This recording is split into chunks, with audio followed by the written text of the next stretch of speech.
Nesta época do ano, com as temperaturas mais baixas, as condições climáticas favoráveis para a proliferação do vírus da gripe, além de serem maiores as chances, de contrairmos o vírus da gripe ou de desenvolvermos um resfriado, também aumentam os riscos de que essas doenças afetem os olhos. Os médicos alertam para o risco de contrairmos conjuntivite viral ou para uma possível evolução das doenças respiratórias para casos de alergia ocular. E para esclarecer as dúvidas e orientar sobre os cuidados necessários para evitar que isso ocorra, nós vamos conversar agora com o oftalmologista do Instituto Penido Burnier, o doutor Leôncio Queiroz Neto. Tudo bem, doutor? Boa noite. Boa noite. Doutor, qual a relação entre as doenças respiratórias e os olhos? Olha, nós sabemos hoje que essa época do ano é muito mais propensa a rinite, a resfriado, a sinusite, a asma ou até mesmo a bronquite. O número de casos chega muitas vezes a aumentar 3 vezes, a triplicar. E com isso, nós precisamos também estar atentos de que no frio as aglomerações, os ambientes que não estão muito arejados, facilitam muito a proliferação do vírus. Então, com isso, a sua imunidade, estando mais baixa, também acaba crescendo o número de casos de conjuntivite viral. O que são as alergias oculares? A conjuntivite é um tipo de alergia? Nós temos a conjuntivite bacteriana, que é aquela que dá secreção amarelada, que forma aquelas croças que o olho fica mais grudado. Temos a conjuntivite viral, que é uma conjuntivite que tem uma lágrima mais aquosa, o olho lacrimejante.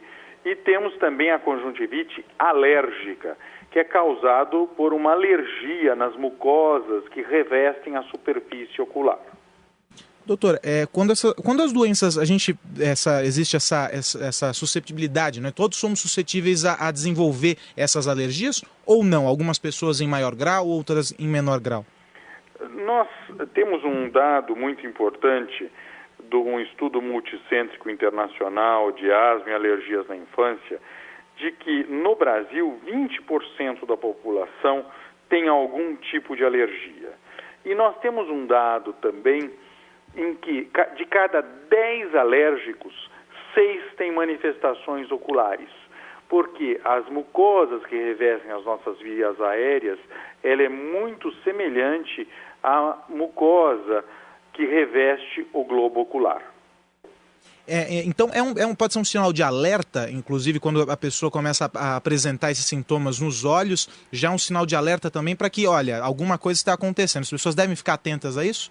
Sem dúvida. Os sinais de alerta são coceira, ardência nos olhos, os olhos irritados, lacrimejantes, vermelho e uma fotofobia muito grande, uma sensibilidade à luz. Às vezes até um inchaço das pálpebras. E podendo ou não estar presente uma diminuição da visão. Não é uma doença grave a alergia ocular, mas ela precisa ser tratada, porque o hábito de coçar o olho, de esfregar as mucosas oculares, pode levar a distúrbios oculares mais sérios, como o próprio ceratocone. No caso das crianças, é praticamente inevitável que se controle esse coçar dos olhos, A primeira reação quando elas sentem esse incômodo é colocar as mãos. E muitas vezes as mãos estão sujas. O que os pais podem fazer para tentar diminuir essa ardência, essa coceira nos olhos? Existe alguma prática assim, caseira que pode ser feita para diminuir esse sintoma? Sempre compressas frias, com uma água natural, fria, diminui um pouco a sensação de coceira, a necessidade da coceira. E existem também colírios lubrificantes, lágrimas artificiais e até mesmo colírios antialérgicos que podem ser utilizados para diminuir o ato de coçar, principalmente das crianças. E no caso dos adultos, as recomendações elas são as mesmas que os médicos fazem, no caso, para evitar a gripe, enfim, lavar bem as mãos, fazer todas aquelas medidas profiláticas, lavar bem as mãos, cobrir o rosto na hora de tossir. Todas essas medidas, elas valem, elas se aplicam também para evitar que haja uma evolução para um quadro de alergia ocular? Sim, nós temos algumas dicas para melhorar a imunidade no inverno, que é lavar as mãos com frequência, praticar exercícios moderados, constantes, evitar exercícios muito intensos que reduzam a resistência, a imunidade da pessoa, não permanecer muito tempo sem se alimentar, beber bastante líquido, ou seja, sempre hidratar-se, evitar as aglomerações em locais não bem ventilados. É importante não nos esquecermos também da vacina anual para a gripe e dormir regularmente. No caso dessa alergia ocular, diferentemente da conjuntivite viral, não há necessidade da pessoa se afastar, não é, do convívio ali em locais fechados, enfim, deixar de frequentar a escola ou trabalho. Mas ela deve se resguardar também para que isso não piore. Sem dúvida. A conjuntivite alérgica nem sempre leva a um afastamento das suas atividades habituais, sejam do trabalho ou mesmo das atividades escolares. No caso da viral, qual é o processo? O senhor pode explicar como as pessoas acabam contraindo essa doença? A baixa umidade do ar nos dias frios acabam reduzindo as defesas. Há um ressecamento das mucosas que revestem a superfície ocular. A pessoa tem uma menor produção de lágrima, que é a grande responsável pelas defesas do nosso olho. E com isso, o risco de contrair uma conjuntivite viral aumenta em muito. E aquela secreção, todo aquele corrimento, né? Geralmente a pessoa acorda com o olho cheio parece uma casquinha muito fina, enfim, isso também aparece nos dois casos? Isso é apresentado nos dois casos ou não? Só no caso da conjuntivite? A conjuntivite viral, ela é mais uma secreção aquosa, um lacrimejamento intenso, a fotofobia, pode ou não ser associada ao vírus da gripe, o influenza, ou um resfriado por rinovírus, e muitas vezes ela é causada por adenovírus.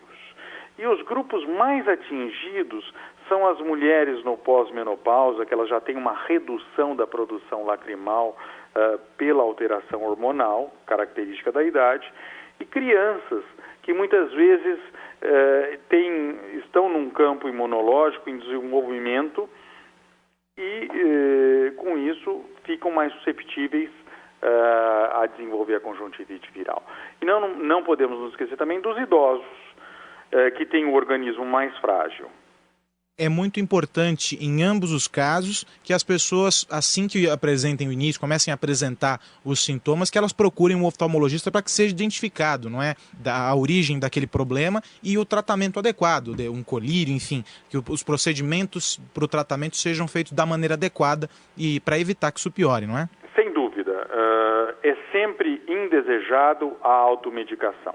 Os colírios também, quando usados indiscriminados, podem trazer efeitos colaterais. Então a recomendação seria tomar muito cuidado no ambiente em que você está, sempre o álcool gel, todo esse processo é muito importante também em ambientes públicos, né, principalmente no transporte público. Sim, no ônibus, onde você segura, numa alça de um carrinho de supermercado, um balcão de varejo, também são fontes de infecção. E nem sempre o álcool que você estaria constantemente utilizando é suficiente para eliminar o vírus. Para evitar mesmo o contágio, o ideal é lavar as mãos com frequência, principalmente depois de usar objetos que foram compartilhados, que foram manuseados por outras pessoas. E em relação às recomendações, gostaria que o senhor repetisse as recomendações para reforçar a imunidade das pessoas nesse período o final do outono, né, o inverno. Evitar sempre aglomerações em locais mal ventilados, evitar aglomerações em local mal ventilado, hidratar-se bem, não permanecer muito tempo sem alimentar, praticar exercícios moderados e constantes, evitando exercícios muito intensos que reduzam a resistência imunológica, lavar as mãos com frequência é fundamental, tomar a vacina da gripe anualmente e dormir regularmente. Essas, então, as medidas para reforçar, não é, para a imunidade não fique baixa e seja, assim, mais difícil de contrair a gripe. Nós conversamos aqui na Jovem Pan com o oftalmologista do Instituto Penedo Burnier, o doutor Leôncio Queiroz Neto, que falou a respeito da evolução dos casos de gripe, dos resfriados, para as alergias oculares. Doutor, muito obrigado pela atenção na Jovem Pan, seus esclarecimentos foram muito importantes. Uma boa noite a todos os ouvintes da Rádio Jovem Pan.